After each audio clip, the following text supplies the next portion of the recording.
21वीं सदी के भारतवर्ष में एक ऐसा गांव जहां विकास का अब तक नहीं हुआ दीदार।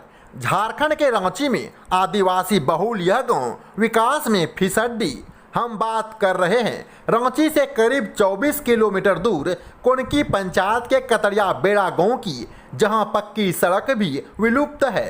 विकास में पिछड़े इस गांव का हाल पूरी तरह से बेहाल है। बीमार पड़ने पर एम्बुलेंस नहीं बल्कि इसके बदले खटिया और 4 लोग या कंधे पर उठाकर ले जाने वाले कोई अपना ही है एकमात्र सहारा। जिम्मेदारों के उदासीन रवैयों के कारण गांव की ऐसी है दुर्गति। अब तो कोई पिता भी इस गांव में अपनी बिटिया को ब्याहने के लिए नहीं है तैयार। हाल ऐसा कि गांव में कुंवारे रहने के लिए शापित हैं भोले भाले और निर्दोष युवा। पूरे मामले को विस्तार पूर्वक हम आपके समक्ष रखते हैं। झारखंड जैसे आदिवासी बहुल राज्य में सरकारी दावे तो इस कदर होता है कि मानो अब यह क्षेत्र भारतवर्ष के बाकी राज्यों के मुकाबले नाजिर बनकर उभरेगा। यहाँ जिम्मेदारों ने विकास की रोशनी प्रदेश के कोने कोने में पहुंचाने का वादा तो किया था, लेकिन जमीनी हकीकत झूठे दावों से कोसों दूर है। राजधानी रांची के ही सुदूर इलाकों के कई ऐसे गांव आज भी बुनियादी सुविधाओं के लिए तरस रहा है। ऐसा ही एक गांव राजधानी रांची से तकरीबन 24 किलोमीटर दूर कांके प्रखंड के ऊपरी कोनकी पंचायत में है। इस गांव का नाम है कतरिया बेड़ा। वहीं पास में ही कलकल बहती नदी कतरिया बेड़ा गांव के लिए भले ही जीवनदायिनी है, लेकिन कई मौकों पर यह नदी एक बड़ी समस्या भी बन जाती है। आज़ादी के करीब 74 साल बाद भी पंचायत में पुल नहीं बनने से बरसात के मौसम में पहाड़ों और जंगलों से घिरे इस गांव का संपर्क राज्य के अन्य हिस्सों से विच्छेद हो जाता है। गांव पहुंचने के लिए पुल और सड़क मार्ग का घोर अभाव होने के कारण कोई भी पिता अपनी बिटिया की शादी इस गांव में नहीं करना चाहते हैं। यही कारण है कि मुश्किल से ही कभी इस गांव में शहनाई बज पाती है।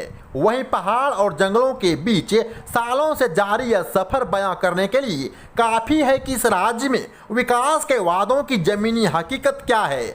बताया जाता है कि इस पंचायत में पुल नहीं रहने के कारण 15 गांवों में से 6 गांव सबसे अधिक प्रभावित है और यह गांव मुश्किलों का सामना कर रहा है। वहीं फिलहाल स्थिति ऐसी है कि करीब 1500 की आबादी अपनी हर जरूरत के लिए इस नदी को पार कर रहा है। वहीं बारिश के दिनों में जब नदी उफान पर रहती है तब कोई भी इसके आसपास से गुजरने का साहस भी नहीं जुटा पाता है। स्वास्थ्य और शिक्षा जैसी बुनियादी सुविधाओं से दूर रहने वाले इस गांव में कोई भी अपनी बिटिया को ब्याहने के लिए तैयार नहीं होता है। ऐसे में यहाँ के युवा कुंवारा रहने के लिए शायद शापित ही हैं।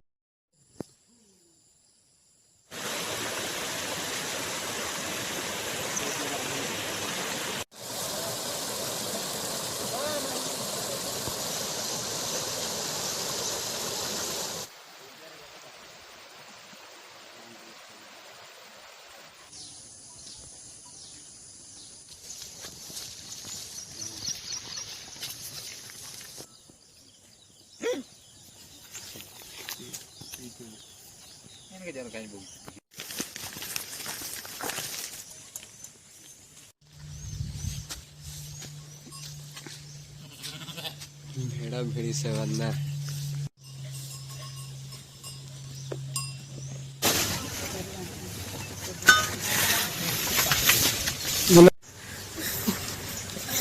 हेलो नांदाया जाने के बाद बहुत दिक्कत होता है। यहाँ पार होना मुश्किल हो जाता है। 5-6 फीट पानी ऊपर आ जाता है।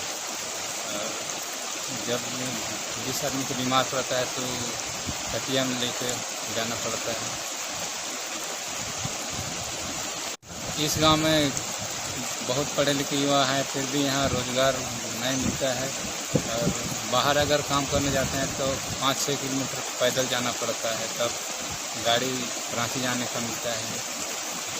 बहुत दिक्कत होता है। पुल नहीं होने के कारण से कॉलेज स्कूल और कहीं रोजगार पाने के लिए बहुत मुश्किल कठिनाई का सामना करना पड़ता है। और रहते हैं बहुत, यहाँ तो लगभग किसी को ही नहीं मिला है।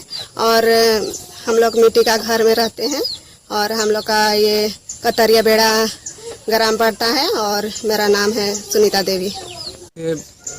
अभी मेरा बच्चा बीमार है और हॉस्पिटल भी बहुत दूर है, कम से कम 10 किलोमीटर दूर है और पैदल ले जाना पड़ता है। और ऐसा रोड का भी ऐसा सुविधा नहीं है इस गांव में। और यही सोचते हैं कि बहुत दिक्कत होता है, आराम मतलब सुविधा रहेगा, लेकिन अभी तक तो वैसा कुछ नहीं बन रहा है। मेरा शौचालय 3 साल हो चुका है और अभी तक मतलब पूरा पैनल तैयार नहीं हुआ है। और हम लोग को ये बच्चा सब की बड़ा आदमी सबको भी हम लोग को बहुत दिक्कत होता है कि हम लोग का ये जंगल रात में बहुत दिक्कत होता है और पानी उनी आने पर भी दिक्कत होता है। और अभी तक हम लोग का ये शौचालय तैयार नहीं हुआ है, 3 साल से ऐसे ही पड़ा है और आधा बना के छोड़ दिया और इधर ऐसे ही पड़ा हुआ है। आप अपना नाम बता दीजिए। मेरा नाम सोहराय मुंडा। इस गांव में बहुत पढ़े लिखे युवा हैं, फिर भी यहाँ रोजगार नहीं मिलता है और बाहर अगर काम करने जाते हैं तो 5-6 किलोमीटर पैदल जाना पड़ता है, तब गाड़ी रांची जाने का मिलता है। बहुत दिक्कत होता है। पुल नहीं होने के कारण से कॉलेज, स्कूल और कहीं रोजगार पाने के लिए बहुत मुश्किल कठिनाई का सामना करना पड़ता है। और रोजगार पाने के लिए 5-6 किलोमीटर दूर पैदल चलना पड़ता है, उसके बाद बस में रांची जाने के लिए मिलता है। नहीं है यार, रोड भी नहीं है, इसलिए शादी उदी में बहुत दिक्कत होता है। और रिश्ता जोड़ने से नहीं, गांव में नहीं देता है। बरसात दिन बहुत दिक्कत है, पुल नहीं रहने से काम भी नहीं मिल रहा है, यहाँ रोजगार भी नहीं मिल रहा है। मिला नहीं है। हम लोग लकड़ी से काट कर कभी चुनकर हम लोग जलाते हैं। बरसात के दिन में हम लोग भींगा हुआ लकड़ी परेशानी होती है, हम लोग किसी तरह जलाते हैं चूल्हा उल्हा। कहीं काम में जाते हैं तो हम लोग जल्दी से खाना नहीं बन पाता है। इसी तरह हम लोग कभी बारी बारी से कभी हम कभी मेरी सास ले जाते हैं, लकड़ी चुन कर लाते हैं, फिर खाना उना बनाते हैं, फिर तैयार करते हैं। बहुत सी समस्या होती है हम लोग को। शौचालय हम लोग का बना है, मतलब सरकारी तरफ से मिला है, उम्मीद था कि बनेगा, लेकिन अधूरा बना के छोड़ दिए। हम लोग को बहुत दिक्कत होता है, बच्चा लोग को भी, या तो लेडीज लोग को भी, जेंट्स लोग सभी को दिक्कत होता है। और कहीं भी जाने से बीमारियां भी फैल जाती है, इसलिए हम लोग को बाथरूम चाहिए, शौचालय।